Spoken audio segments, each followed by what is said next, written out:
We thought our renovations would take 3 months and cost $110,000, $125,000 max. We moved back in after 7 months. All work was complete after 1 year, and it costed $313,629.58. Why did it take 3 times as long and cost 3 times as much? I hope that our lessons help your future project. Where's your bedroom? Is this where it is? That's where it was. Lesson number 1, define the contractor's scope. Who does plumbing, drywall, the roof? The total cost from all third-party services was way more than expected.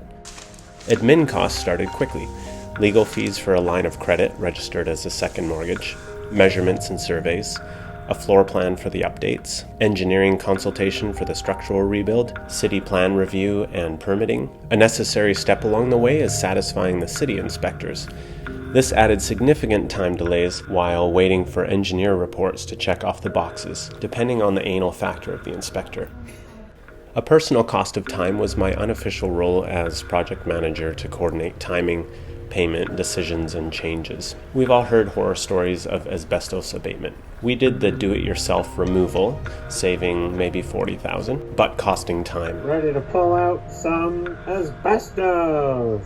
The last renovators stashed black garbage bags full of it in the attic. We spent at least 4 to 5 evenings a week. What you doing? For half a year doing cleanup to save thousands on labor costs. Oh, just removing some debris. Let's do this. Our contractors came to a clean site every morning and simply put down their tools at the end of the day. We took care of the piles of debris and sorting tools and material. Our house, built in 1925, had almost none of the existing beams where the engineer said they should be. Adding proper structure increased our timeline and budget. One example is we had to rip drywall right to the front of the house when we thought we'd only have to go halfway. This was to put multiple 2x4s to make posts from the foundation up to the peak to support the new beam for the updated roofline. Lesson number 2, move out all of your furniture to make way for unanticipated work that may happen throughout your house. This is how you take off old boards in an old house with a Sawzall. We also had a steel I-beam, several manufactured wood beams, and double joists put in the basement.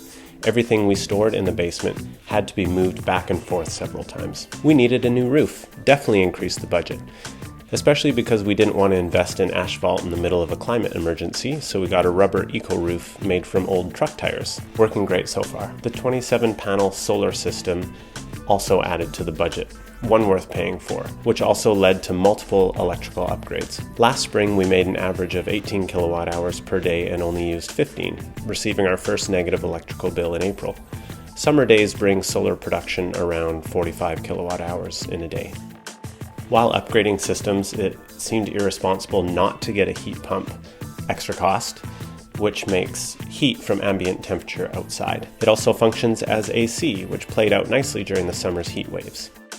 We upgraded from a 100 to 200 amp electrical panel to handle the heat pump, solar, and new circuits upstairs. That also required a new service line to the telephone pole outside, which we paid the city for. That's Mom and Dad's bathroom. This is our bathroom. And then this is my room. So you guys just popped through the wall. Yeah. How do you do that? Plumbing was entirely outside the original scope.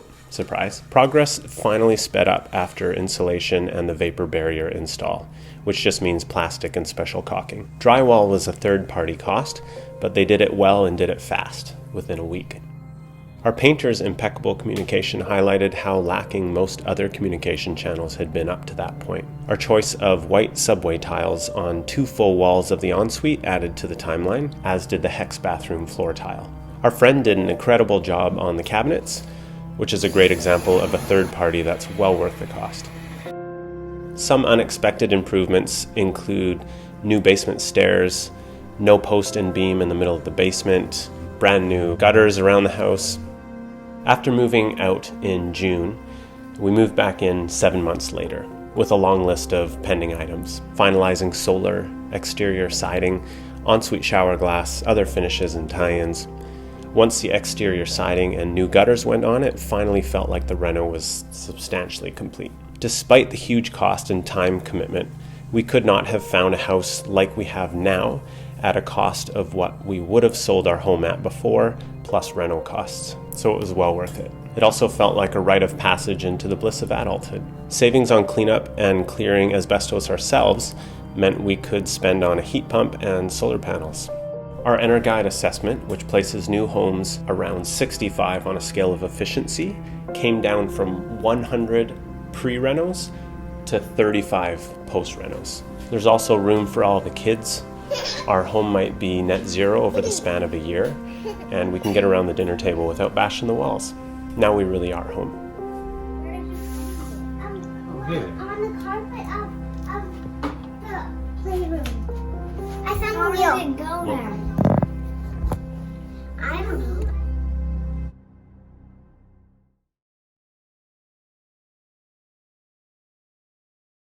Are you enjoying sleeping in your bunk bed? Yeah. No, not on the bunk bed. I have a bottom bed, Dad.